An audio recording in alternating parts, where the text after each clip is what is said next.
श्रीहरये नमः।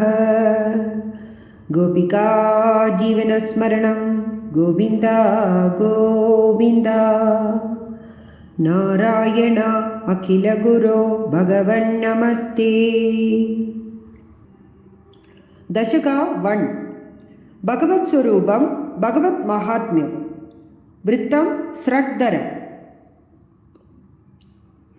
सान्द्रानन्दावबोधात्मकम् अनुपमितं कालदेशावधिभ्या निर्मुक्तं नित्यमुक्तं निगमशतसहस्रेण निर्भास्यमानम् अस्पष्टं दृष्टमात्रे पुनरुरुपुरुषार्थात्मकं ब्रह्मतत्त्वं तत्तावद्बाधि साक्षात् गुरुपवनपुरे हन्त भाग्यं जनानाम्।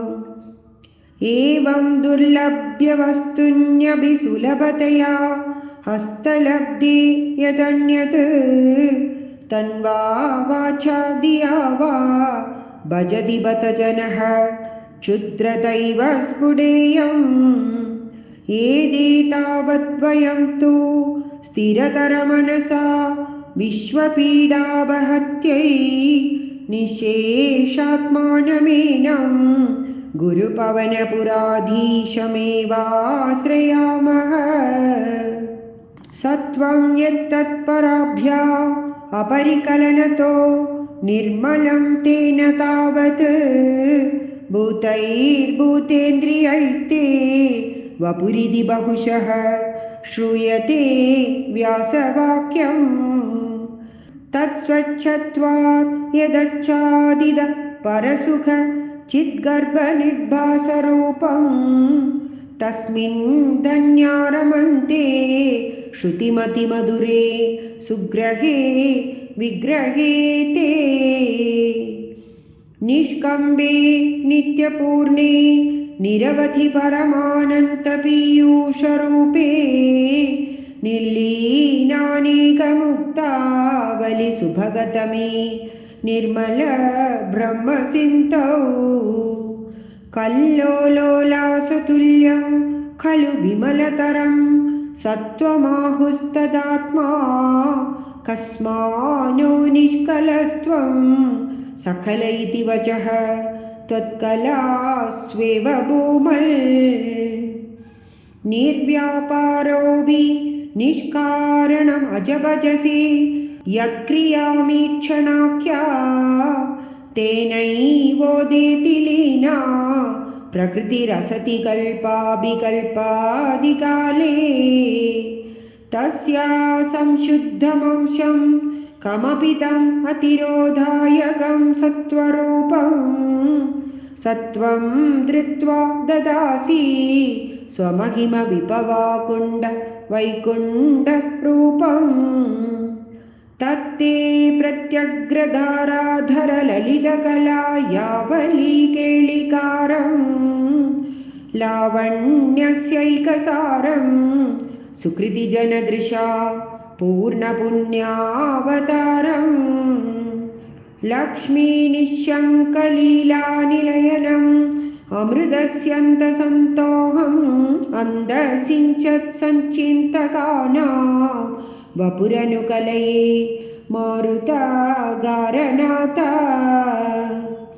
कष्टाते सृष्टिचेष्टा बहुधर भवकेतावघा जीवभाजा इत्येवं पूर्वमालोचितम् अजितमया नैवमद्याभिजाने।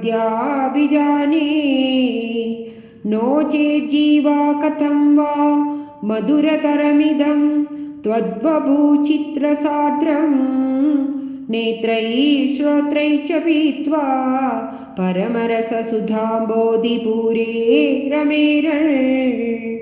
नम्राणां सन्निधत्ते सततमभि पुरस्तैरनभ्यर्थितानपि अर्थान् कामानजस्रं वितरसि परमानन्दसान्द्रां गतिं च। इत्थं निःशेषलभ्यो निरवधिकफलः पारिजातो हरे त्वं क्षुद्रं तं शक्रवाडी द्रुमम् अभिलषति व्यर्थमर्थे प्रजोयम् कारुण्यात् काममन्यं ददति खलु परि स्वात्मदस्त्वं विशेषात् ऐश्वर्याधीशदेन्ये जगति परजने स्वात्मनोऽपीश्वरस्त्वं त्वय्युच्चैरारमन्ति प्रतिपदमधुरे चेतनास्फीतवाक्याः त्वं चात्मा राम एवेत्यतुलगुणगणाधार शौर्ये नमस्ते ऐश्वर्यं शङ्करादीश्वरविनियमनं विश्वतेजोहराणा तेजसंहारिवीर्यं विमलमभियशो निःस्पृहैच्छोभगीतम् अङ्गासङ्का श्रीरखिलविदसि न क्वापि ते शङ्कवार्ता तद्वादागारवासी मुरहर भगवच्छब्दमुख्याश्रयोऽसि श्रीहरये नमः गोपिका जीवनस्मरणं गोविन्द गोविन्द नारायण अखिलगुरो भगवन् नमस्ते।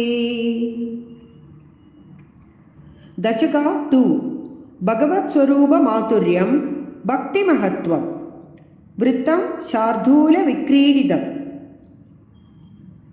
सूर्यस्पर्धिकिरीटमूर्ध्वतिलकप्रोद्भासि फालान्तरम् कारुण्याकुलनेत्रम् आर्द्रहसितोल्लासं सुनासापुडम् घण्टोद्यन्मकराभकुण्टलयुगं कण्ठोज्ज्वलत्कौस्तुभम् त्वद्रूपं वनमाल्यहारपटल श्रीवत्सदीप्रं भजे केयूराङ्गदकङ्कणोत्तममहारत्नाङ्गुलीयाङ्कित श्रीमद्बाहुचतुष्कसङ्कदगदा शङ्कारी पङ्केरुहा काञ्चित् काञ्चन काञ्चिलाञ्छिदलसत्पीताम्बरालम्बिनी आलम्बे विमलाम्बुजद्युतिपदां मूर्तिं तवार्तिचिदम् यत्रैलोक्यमहीयसोऽपि महितं सम्मोहनं मोहनात् कान्तं कान्तिनिधानतोऽपि मधुरं माधुर्यदुर्यादपि सौन्दर्योत्तरतोऽपि सुन्दरतरं त्वद्रूपमाश्चर्यतोऽपि आश्चर्यं भुवनेन कस्य कुतुकं पुष्णादि विष्णो विभो तत्तादृं मधुरात्मकं तव वपुः सम्प्राप्य सम्बन्मयी सा देवी परमोत्सुका चिरतरं नास्ते स्वभक्तेष्वपि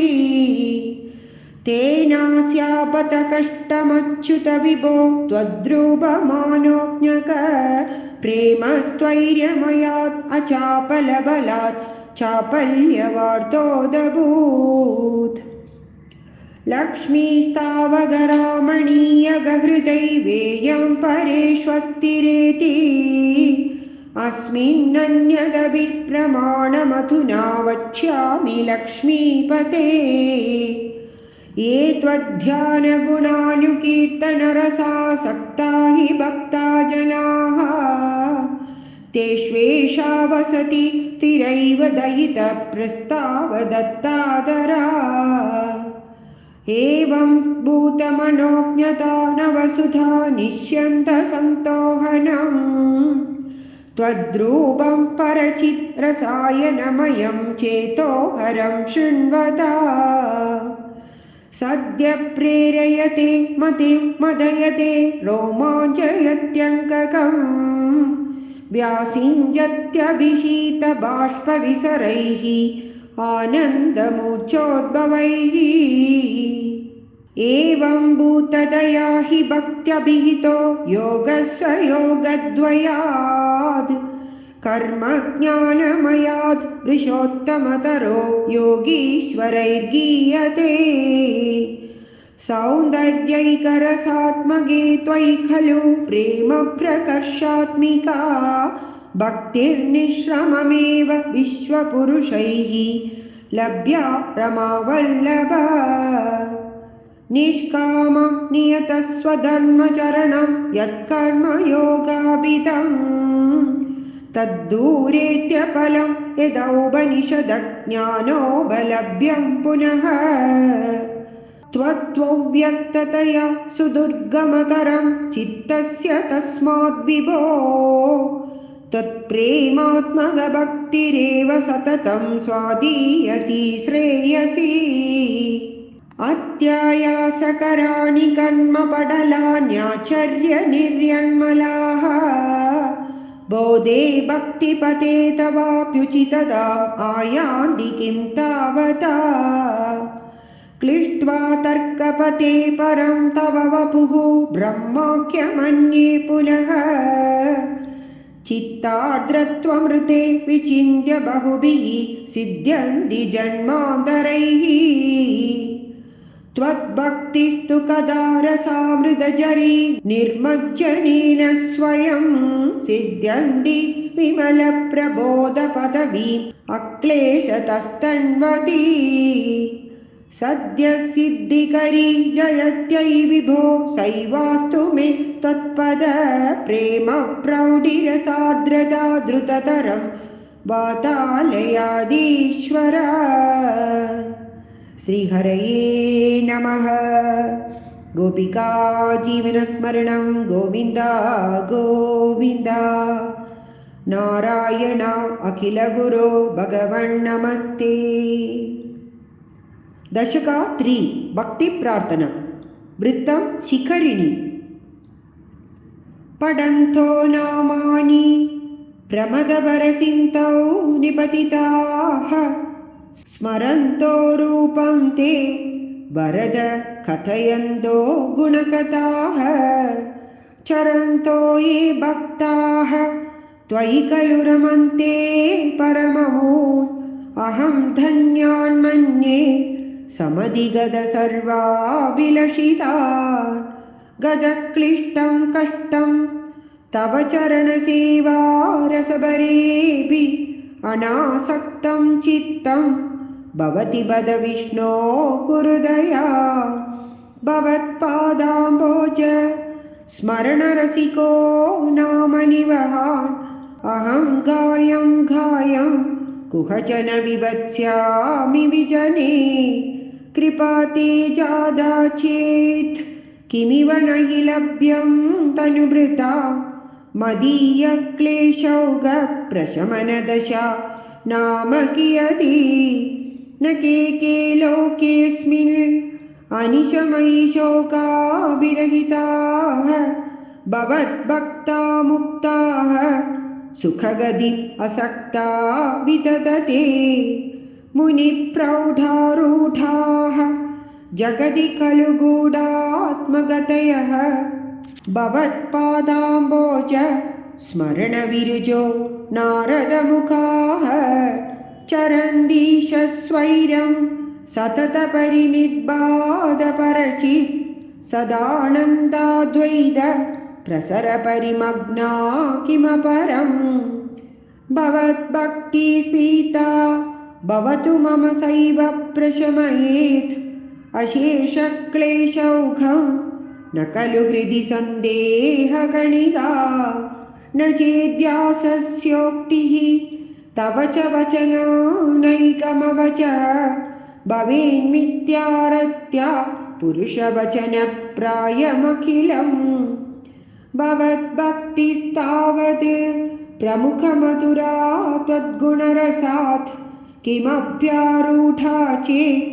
अखिलपरितापप्रशमनी पुनश्चान्दे स्वान्दे विमलपरिबोधोदयमिळल् महानन्दाद्वैतं दिशदि किमदप्रार्थ्यमपरम् विधूय क्लेशान्मे कुरु चरणयुग्मं धृतरसं भवक्षेत्रप्राप्तौ करमपि च ते पूजनविधौ भवन्मूर्त्यालोके नयनम् अदते पादतुलसी परिघ्राणे घ्राणं श्रवणमपि ते चारुचरिते प्रबुदादिव्याधि प्रसभचलिते मामगहृति त्वदीयं तद्रूपं परमरसचिद्रूपमुदीयाद् उदञ्जद् रोमाञ्चो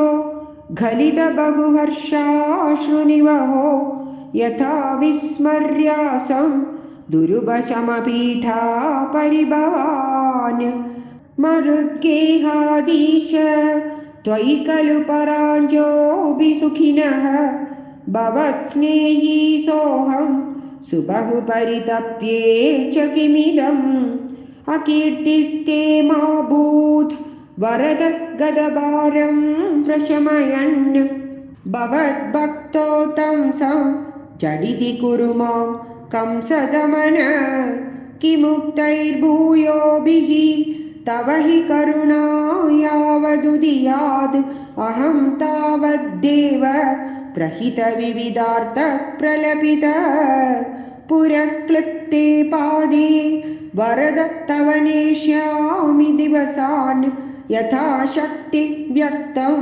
नतिनुदिनि सेवा विरचयन् श्रीहरये नमः। गोपिका जीवनस्मरणं गोविन्द गोविन्द। नारायण अखिलगुरो भगवन् नमस्ते।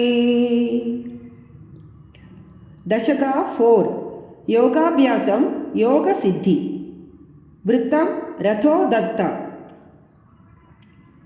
कल्यता मम कुरुष्व तावती कल्यते भवदुपासनं यया स्पष्टमष्टविधयोगचर्यया पुष्टयाशु तव तुष्टिमाप्नुयाम् ब्रह्मचर्यदृढदादिवीर्यमैः आप्लवादिनियमैश्च पाविताः कुर्महे दृढममी सुखासनं पङ्कजाद्यमभिवा भवत्पराः तारमन्दरनुचिन्त्य सन्ततं प्राणवायुमभियम्य निर्मलाः इन्द्रियाणि विषया तदा बहृत्यास्महे भवतुपासनोन्मुखाः अस्फुटे वपुषिते प्रयत्नतो धारयेमधिषणां मुहुर्मुहुः तेन भक्तिरसमन्दरार्द्रता उद्वहेम भवदङ्घ्रिचिन्तकाः विस्फुटावयवभेदसुन्दरं त्वद्वपुषु चिरशीलनावशाद् अश्रमं मनसि चिन्तयामहे ध्यानयोगनिरतास्त्वदाश्रयाः ध्यायतां सकलमूर्तिमीदृशी उन्मिषन्मधुरदा हृदात्मना सान्द्रमोदरसरूपमान्तरं ब्रह्मरूपमयि देव भासते तत्समास्वदनरूपिणीं स्थितिं त्वत्समाधिमयि विश्वनायक आश्रिता पुनरतः परिच्युतौ आरभेमहि च धारणादिगम् इत्थमभ्यसननिर्भरोलसत् त्वत्परात्मसुखकल्पितोत्सवाः मुक्तभक्तकुलमौलितां गताः सञ्चरेम शुकनारदादिवत् त्वत्समाधिविजये तु यः पुनः मंशुमोक्षरसिगक्रमेण वा योगवश्यमनिलं षडाश्रयैः उन्नयत्यज सुषुम्नया शनैः लिङ्गदेहमपि सन्ध्यजन्नथो लीयते त्वयि परे निराग्रहः ऊर्ध्वलोककुतुकीतुमूर्धतः सार्धमेव करणैर्निरीयते अग्निवासरवलक्षपक्षगैः उत्तरायणजुषा च दैवतैः प्रापितो रविपदं भवत्परो मोदवान् ध्रुवपदान्तमीयते आस्थितोतमहराले यदा शेषवक्त्रदहनोष्मणार्ध्यते ईयदे भवतु भाषयस्तदा वेदसत्पदमतः पुरैव वा तत्र वा तव पते तवावसन् प्राकृतप्रलय एति मुक्तता स्वेच्छया खलु पुरा विमुच्यते संविविद्य जगदण्डमोजसा तस्य च क्षितिपयो महोनिल द्योमहत्प्रकृतिसप्तकावृत्तिः तत्तदात्मकतया विशन् सुखी याति ते पदमनावृतं विभो अच्छिरादिगतिमीदृशीं व्रजन् विच्युतिं न भजते जगत्पते सच्चिदात्मकभवद्गुणोदयान् उच्चरन्दमनिलेश पाहि माम् सर्वत्र गोविन्दनाम संकीर्तनं गोविन्द गोविन्द श्रीहरये नमः गोपिका जीवनस्मरणं गोविन्द गोविन्द नारायण अखिलगुरो भगवन्नमस्ते दशका 5 विराट पुरुषोल्पत्ति वृत्तं शार्दूल विक्रीडितं सिमिलर टू दशका 2 व्यक्ताव्यक्तमिदं न किञ्चिदभवद् प्राक्प्राकृतप्रक्षये मायायां गुणसाम्यरुद्धविकृतौ त्वय्यागतायां लयं नो मृत्युश्च तदामृतं च समभूत् नानो न रात्रे स्थितिः तत्रैकस्त्वमशिष्यता किल परानन्दप्रकाशात्मना कालकर्मगुणाश्च जीवनिवहाः विश्वं च कार्यं विभो चिल्लीलारतिमेयुषी त्वयि तदा निर्लीनता माययुः तेषां नैव वदन्त्य सत्त्वमयि भोः शक्त्यात्मना तिष्ठता नो चेत् किं गगनप्रसूनसदृशां भूयो भवेत् सम्भवः एवं च द्विपरार्धकालविगतौ ईक्षांसि सृक्षात्मिका बिभ्राणि त्वयि चुक्षुभे त्रिभुवनी भावाय माया स्वयं मायातः खलु कालशक्तिरखिला दृष्टं स्वभावोऽपि च प्रादुर्भूय गुणान् विकास्य विदतुः तस्या सहायक्रिया माया सन्निहितो प्रविष्टवपुषा साक्षीति गीतो भवान् भेदैस्तां प्रतिबिम्बदो विविशिवान् जीवोऽपि नैवापरः कालादिप्रतिबोधिदात्त भवदा संचोदिता च स्वयं माया सा खलु बुद्धितत्त्वमसृजद् योऽसौ महानुच्यते